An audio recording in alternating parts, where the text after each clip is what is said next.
Ration দুর্নীতির তদন্তে গ্রেপ্তার শঙ্কর আঢ্য। শঙ্কর আঢ্য বনগাঁ পুরসভার প্রাক্তন পুর প্রধান, যাকে গতকাল গ্রেপ্তার করেছে এনফোর্সমেন্ট ডিরেক্টরেট। এই শঙ্কর আঢ্যকে ডাকু নামেই চেনে সারা জেলা, এমনকি দলের শীর্ষ নেতৃত্ব। কোন অর্থে তার এই নাম তা এলাকায় গেলেই বোঝা যায়।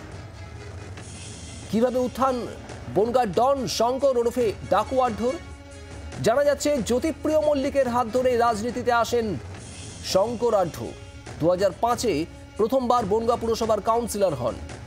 এরপর বনগাঁ পুরসভার চেয়ারম্যান হন শঙ্কর আঢ্য।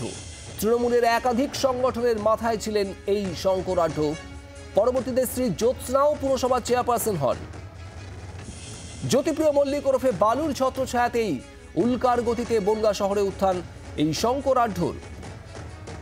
বনগাঁ জুড়ে শঙ্করের দাপট ছিল প্রশ্নাতীত।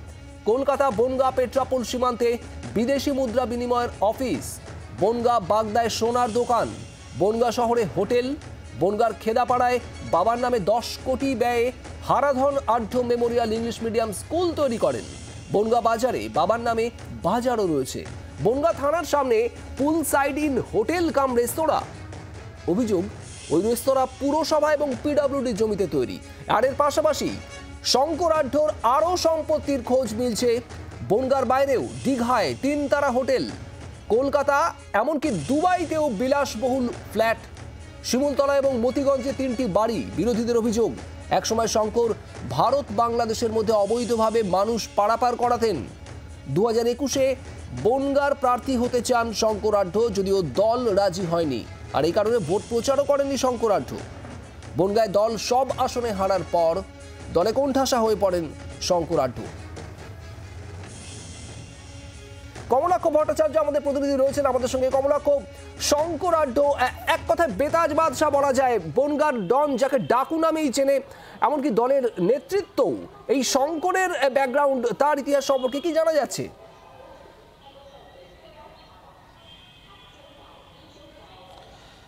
শুভদীপ, দেখো, এক কথায় শেষ করা যাবে না শঙ্কর আঢ্যর 10 বছরের তার যে পরিসংখ্যান, কিভাবে সম্পত্তির বৃদ্ধি এবং তার পাশাপাশি ক্ষমতার আস্ফালন কি পরিমাণ হতে পারে সেটা বনগাঁয় দাঁড়িয়ে কিন্তু অনুমান হয়।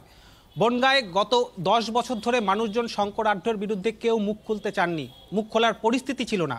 তার কারণ, যেভাবে 2010 থেকে 2021 পর্যন্ত এই 11টি বছর যেভাবে সম্পত্তির বৃদ্ধি হয়েছে, তার যেভাবে বিদেশে টাকা পাচার হয়েছে হুন্ডির মাধ্যমে, এমনকি মানুষ পারাপারের ঘটনাতেও কিন্তু শঙ্কর আঢ্যের নাম অতীতেও জড়িয়েছে। মানুষ খুনের ঘটনাতেও, একাধিক খুনের ঘটনায় শঙ্কর আঢ্যের নাম কিন্তু জড়িয়েছে। এবং সেই খুনের ঘটনার পর থানায় যখন এলাকার মানুষ সেই অভিযোগ নিয়ে যান, সেই অভিযোগ কিন্তু এফআইআরে শঙ্কর আঢ্যর নাম কেউ, কোনো পুলিশ তারা তুলতেও সাহস পেতেন না, এমনটাই তার ছিল দাপট। এই দাপট কবে 2021-এর পর থেকে তৃণমূল কংগ্রেস শঙ্কর আঢ্যর থেকে কিন্তু দূরত্ব বাড়াতে শুরু করে এবং তারপরে দলে কোণঠাসা হয়ে পড়েন এই প্রাক্তন চেয়ারম্যান। এবং তার আগের যদি ইতিহাস দেখা যায়, তাতে একের পর এক বাড়ি, বিলাসবহুল হোটেল, শুধুমাত্র এই বাংলায় নয়, দুবাই, রাজ্যের বিভিন্ন জায়গাতেও কিন্তু এই ধরনের হোটেল ব্যবসার কথা জানা যাচ্ছে। বিভিন্ন জায়গায় মুদ্রা বিনিময় কেন্দ্রের সঙ্গে তার যোগসাজশের কথা। যেহেতু ভারত বাংলাদেশ সীমান্ত এই বনগাঁ শহর, সেই সীমান্তের যে চোরাচালান এবং তার সঙ্গে সঙ্গে যে পণ্য পরিবহন, সেই পণ্য পরিবহনের সঙ্গেও কিন্তু কোটি কোটি টাকার কারবার জড়িয়ে রয়েছে শঙ্করের সঙ্গে। তার উত্থান হয়েছে জেট গতিতে এবং একেবারে এই জেলায় তাকে বলা হয় জ্যোতিপ্রিয় মল্লিকের ডান হাত হিসেবে। সুতরাং সেই প্রভাব প্রতিপত্তি বনগাঁ শহরের যেভাবে গত 10 বছরে এই সীমান্ত শহর যেভাবে বদলে গেছে শঙ্কর আঢ্যের হাত ধরে, একদিকে উন্নয়ন তিনি যেমন করেছেন, সেই কথাও এলাকার মানুষ যেমন বলেন, সেই উন্নয়ন হয়েছে সাধারণ মানুষকে তাদের উপর বিভিন্ন রকম অত্যাচার নামিয়ে এনে, সাধারণ মানুষের জোর করে জমি দখল করে, সাধারণ মানুষকে হুমকি দিয়ে, ভয় দেখিয়ে এই এলাকায় কিন্তু বেশ কিছু কাজও করেছেন। বনগাঁর ভোল বদলে দিয়েছেন শঙ্কর আঢ্য এবং নিজের ভোলও কার্যত বদলে দিয়েছেন তিনি।